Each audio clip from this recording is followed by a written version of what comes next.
കണ്ടിട്ട് വലിയ സന്തോഷത്തിലല്ലെന്ന് തോന്നുന്നു. എന്ത് ചെയ്യാനാ, വീട്ടിലെ ലോൺ, കറണ്ട് ബില്ല് ഇതൊക്കെ ഉള്ളപ്പോ എങ്ങനെ സന്തോഷത്തിലിരിക്കാൻ പറ്റും? അതുകൊണ്ടാണോ ഇവിടെ ജോലിക്കുന്നത്? ഞാൻ ഇന്നലെ ഇവിടെ ജോലിക്ക് കയറിയേ. മിഞ്ഞാന്ന് വരെ ഞാൻ വീട്ടിലിരുന്ന് TV നോക്കിക്കൊണ്ടുണ്ടായിരുന്നു. ഇന്നലെ ലൈൻമാന് വന്നിട്ട് ഫീസും കൊണ്ടുപോയി. പക്ഷെ ലൈൻമാന് അവന്റെ ജോലിയല്ലേ ചെയ്തത്. അയാളെ എന്റെ കൈ കിട്ടും. ഞാൻ കാല് പിടിച്ച് പറഞ്ഞതാ ഫീസ് കൊണ്ടുപോവല്ലെന്ന്. ഫീസും കൊണ്ട് പോയത് പോട്ടേന്ന് വെക്കാം, എന്നെ ഇൻസൾട്ടും ചെയ്ത്. അതാണ് എനിക്ക് സഹിക്കാൻ പറ്റാത്തത്. എന്താ ഇൻസൾട്ട് ചെയ്തത്?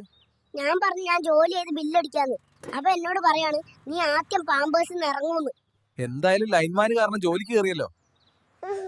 താൻ അയാളെ സൈഡാണോ അതോ എന്റെ സൈഡാണോ? വേഗം ഇവിടുന്ന് ഓടിക്കോ, ഇല്ലെങ്കിൽ ചൂട് ചായ ഞാൻ മുഖത്തേക്ക് ഒഴിക്കും. നിന്റെ കോപ്പിലെ ഇന്റർവ്യൂ.